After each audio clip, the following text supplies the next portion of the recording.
बच्चों, तो कैसे आप सब लोग। स्वागत है प्यारे से यूट्यूब चैनल टॉपर्स जोन में। तो चलिए स्टार्ट करते हैं। देखिए आज इस वीडियो में हम लोग मोस्ट इंपोर्टेंट डेरिवेशन देखेंगे, जो कि आपका कैसा है, वैद्युत द्विध्रुव के कारण अच्छी स्थिति में विद्युत क्षेत्र की तीव्रता। मोस्ट इंपोर्टेंट डेरिवेशन, इसको बिल्कुल मिस मत करना। अगर आप पहली बार चैनल पे आए हैं तो चैनल को सब्सक्राइब एंड वीडियो को लाइक कर देंगे। तो चलिए स्टार्ट करते हैं। देखिए चित्र हमने पहले से ही बना लिया है, अब इसकी हिंदी आपके सामने।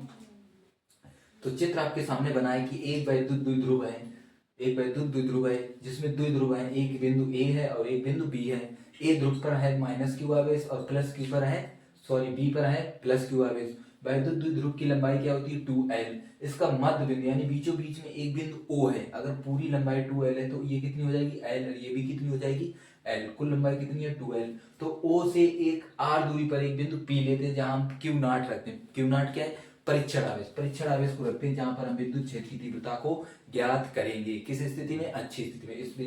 इस डेरिवेशन को आप लोग चित्र पहले इसी प्रकार से बनाएंगे। तो चलिए थ्योरी देखिए किस प्रकार से लिखेंगे। तो यहाँ पर लिखेंगे कि सर इसी यहां से ही लिखेंगे, क्या लिखेंगे कि माना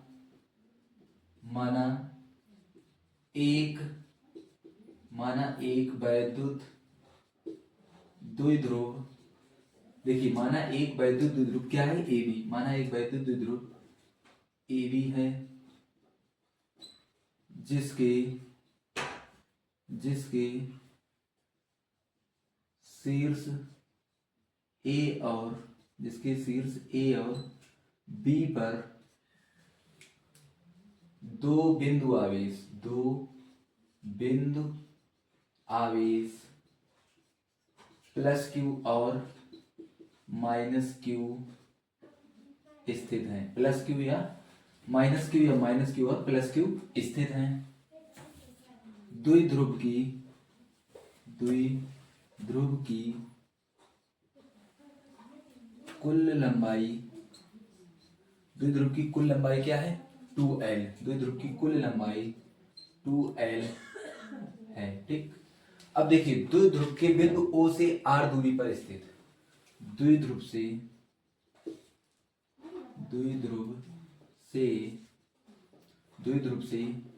r दूरी पर द्विध्रुव के, देखिए यहां पे लिखेंगे द्विध्रुव के मध्य बिंदु O से, द्विध्रुव के मध्य बिंदु O से, द्विध्रुव के मध्य बिंदु O से r दूरी पर स्थित एक बिंदु, r दूरी पर एक बिंदु कौन सा स्थित है, P। r दूरी पर एक बिंदु P स्थित है, जहां पर विद्युत क्षेत्र की तीव्रता ज्ञात करनी है। तो इस प्रकार से आपको थ्योरी लिखनी पड़ेगी यहीं से कि एक वैद्युत द्विध्रुव AB है जिस पर दो आवेश प्लस Q और माइनस Q स्थित हैं। इसका मध्य बिंदु O से r दूरी पर स्थित एक बिंदु P है, जहां पर हम क्या लेंगे, परीक्षण आवेश Q नॉट। तो सबसे पहले अब यहाँ से किस प्रकार से करेंगे, तो सबसे पहले लेंगे प्लस Q आवेश के कारण बिंदु आवेश। यहाँ क्या लिखेंगे, यहाँ से स्टार्ट करेंगे बिंदु आवेश। तो बिंदु आवेश हमारे पास क्या है, कोई सा एक लेंगे। तो मान लीजिए बिंदु आवेश माइनस Q के कारण, ठीक। बिंदु आवेश माइनस Q के कारण। अब देखिए बिंदु आवेश जब हम माइनस Q लेंगे तो विद्युत क्षेत्र क्या होता है, E बराबर 1/4πε0 Q/r²। ये फार्मूला होता है। अब बोलेंगे बिल्कुल सर यही होता है। तो अब प्लस Q, अब देखिए माइनस Q है तो यहाँ पर पहले, अब देखिए दो जगह निकालनी है, एक बिंदु A पर निकालनी है और एक बिंदु B पर निकालनी है। तो A बिंदु पर अगर हम निकालेंगे तो यहाँ पर आवेश क्या है, माइनस Q, ठीक। तो बिंदु A पर तो क्या लिखेंगे, इसको हम लिख लेंगे E1 बराबर 1/4πε0। Q कैसा है, अब बताइए। यहाँ पर क्या लेंगे, तो यहाँ पर प्लस। अब यहाँ पर देखिए आप ये मत बोलिएगा कि सर माइनस Q है, तो यहाँ पर दिशा भी देखिएगा, PA दिशा। कौन सी दिशा है, पी ए, ठीक। तो ये माइनस हमारा नहीं आएगा तो क्यू आएगा, क्यू बटे, अब देखिए माइनस क्यू यहाँ ए से और यहाँ पी तक के बीच की दूरी, तो यहाँ से ओ से यहाँ तक की दूरी कितनी आर, और ये दूरी कितनी है एल, तो कुल कितनी हो जाएगी सर आर प्लस एल, कितनी हो जाएगी पूरी आर प्लस एल, तो दूरी क्या हो जाएगी आर प्लस एल का स्क्वायर, इसको लिख देंगे समीकरण नंबर 1। अब लेंगे बिंदु आवेश प्लस क्यू के कारण, तो यहाँ लिखेंगे बिंदु आवेश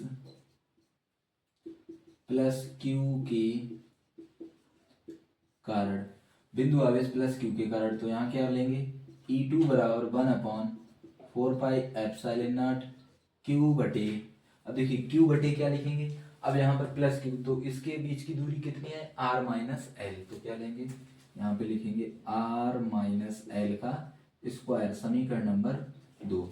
अब हम क्या करेंगे, अतः बिंदु P पर परिणामी विद्युत क्षेत्र की तीव्रता ये लिखेंगे, क्योंकि अब हमें P पर दोनों बिंदु पर निकाली, अब P पर तो क्या लिखेंगे, अतः बिंदु P पर परिणामी विद्युत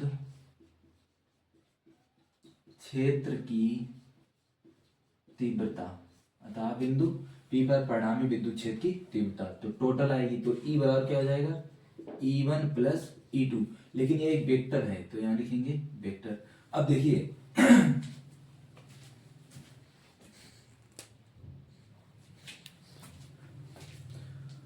देखिए यहाँ पे अब हम क्या करेंगे, यहाँ E1 और E2 रखेंगे, लेकिन यहाँ पर सदिश योग होगा, क्या होगा, यहाँ लिखेंगे सदिश योग नियम से, सदिश योग नियम से। अब देखिए सदिश योग नियम क्या होता है, तो E बराबर हो जाएगा E1 माइनस E2, ये कैसे होगा इसको भी समझ लीजिए, जैसे हमारे पास हो जाए E बराबर और यहाँ आ जाए कि E1 प्लस E2 वेक्टर हो और इसका स्क्वायर कह दिया जाए, ठीक। तो E बराबर हम क्या लिखेंगे, तो यहाँ हो जाएगा स्क्वायर हटाएंगे तो E1 square plus E2 square, vector में क्या आता है 2E1 E2 कॉस थीटा, और थीटा कितना है, ये दिशा इसी के समांतर है, तो समांतर तो कितना 180, तो यहाँ पर आएगा, देखिए ये आपको लिखना नहीं लेकिन समझाने के लिए, ठीक, यहाँ तक ठीक है। तो E1 square plus E2 square plus, अब देखिए cos 180 मान रखेंगे, क्यों रखेंगे क्योंकि समांतर है, cos 180 का मान कितना होता है माइनस, तो यहाँ लग जाएगा क्या माइनस 2E1 और E2, और ये किसका होल स्क्वायर है तो माइनस का, तो यहाँ से सीधा क्या आएगा माइनस आएगा, ठीक। तो क्या लिखेंगे, तो लिखेंगे E बराबर E1 माइनस E2, तो E बराबर E1 कितना उठाइएगा, तो अगर हम चाहें तो माइनस वाला भी पहले लिख सकते हैं और प्लस वाला भी पहले लिख सकते हैं, तो मान लीजिए हम माइनस वाला लिखेंगे तो कितना आएगा 1/4 पाई एप्सिलॉन नॉट, और कितना हो जाएगा क्यू बटे आर माइनस एल का होल स्क्वायर माइनस E2 का मान रखेंगे 1/4 पाई एप्सिलॉन नॉट क्यू बटे आर प्लस एल का होल स्क्वायर, यहाँ से कॉमन क्या है, तो यहाँ से क्यू बटे 4 पाई एप्सिलॉन नॉट कॉमन हो जाएगा, तो कितना आएगा 1 बटे, यहाँ बचेगा आर माइनस एल का होल स्क्वायर और माइनस आर प्लस एल का होल स्क्वायर, ठीक। तो यहाँ से आएगा E बराबर क्यू बटे 4 पाई एप्सिलॉन नॉट इंटू, इधर गुणा कर लेंगे तो आएगा आर प्लस एल का whole square minus R minus L का होल स्क्वायर, और नीचे क्या हो जाएगा a minus B A plus B, यानी A square minus B square, और इस पूरे पर क्या है स्क्वायर, ठीक। अब यहाँ से देखिएगा E बराबर क्यू बटे 4 पाई एप्सिलॉन नॉट, इसका हम होल स्क्वायर करेंगे तो a प्लस बी का whole square, A square plus B square plus 2ab, यहाँ माइनस लगाएंगे और a माइनस बी का whole square, A square plus B square minus 2ab यानी 2rl, ठीक। और बटे में हमारा क्या चल रहा है, तो बटे में हमारा है R square minus L square, बताए एल स्क्वायर। अब यहाँ से देखिएगा तो E बराबर कितना आएगा क्यू बटे 4 पाई एप्सिलॉन नॉट, देखिए माइनस का अंदर गुणा कर देंगे तो R square plus L square plus 2rl, minus का अंदर गुणा तो माइनस के आर स्क्वायर माइनस के एल स्क्वायर और प्लस के 2rl, और बटे में कितना है R square minus L square का होल स्क्वायर, ठीक। अब यहाँ से देखिए कौन से मान कैंसिल, तो ये प्लस आर ये भी और ये कैंसिल, तो कितना आएगा, तो यहाँ से आएगा ई बराबर क्यू बटे 4 पाई एप्सिलॉन नॉट, 2 और 2 कितना हो जाएगा 4RL, और बटे में कितना है R² माइनस L² का होल स्क्वायर। अब यहाँ लिखेंगे कि L²,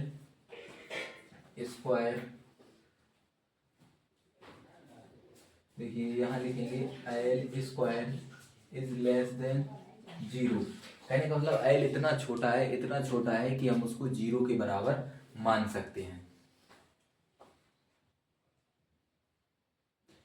L इतना छोटा कि उसे हम 0 के बराबर मान सकते हैं। यहाँ पर कहीं कहीं लिखा होगा कि L² is less than R, इस प्रकार से, ठीक। स्क्वायर तो स्क्वायर, ये दोनों चीजें सही हैं, ठीक। तो यहाँ क्या हो जाएगा E बराबर क्यू बटे 4 पाई एप्सिलॉन नॉट, और यहाँ 2 लिखा है, यहाँ 4 लिखा है, तो उसको क्या लिखेंगे 2 इंटू 2RL, और बटे में कितना लिख देंगे R² की पावर 4, क्योंकि L का मान हमने क्या रख दिया 0। तो यहाँ से देखिएगा कितना आएगा Q बटे 4 पाई एप्सिलॉन नॉट इंटू, यहाँ पर लिखेंगे 2 इंटू, एक R हमारा कैंसिल हो जाएगा, यहाँ पर कितना बचेगा 2 है शायद, ठीक 2, एक R कैंसिल हो जाएगा, तो कितना आएगा 2 और बचेगा 2 इंटू में 2L, और बटे में हमारा क्या बचा है R की पावर 3। बताइए यहाँ तक क्लियर हुआ। अब देखिए इसके बाद हम यहाँ पर एक लाइन और बची, उसको यहाँ से देख लेते हैं। देखिए तो क्या लिखेंगे, तो यहाँ आपको पता होता कि वैद्युत द्विध्रुव, तो वैद्युत द्विध्रुव क्या होता है P बराबर Q इंटू 2L, यानी 2QL ये होता है। तो देखिए 2QL, इसको हटाएंगे P लिख देंगे, तो यहाँ क्या हो जाएगा E बराबर 1/4 पाई एप्सिलॉन नॉट, और 2 एक बचेगा 2P बटे RQ।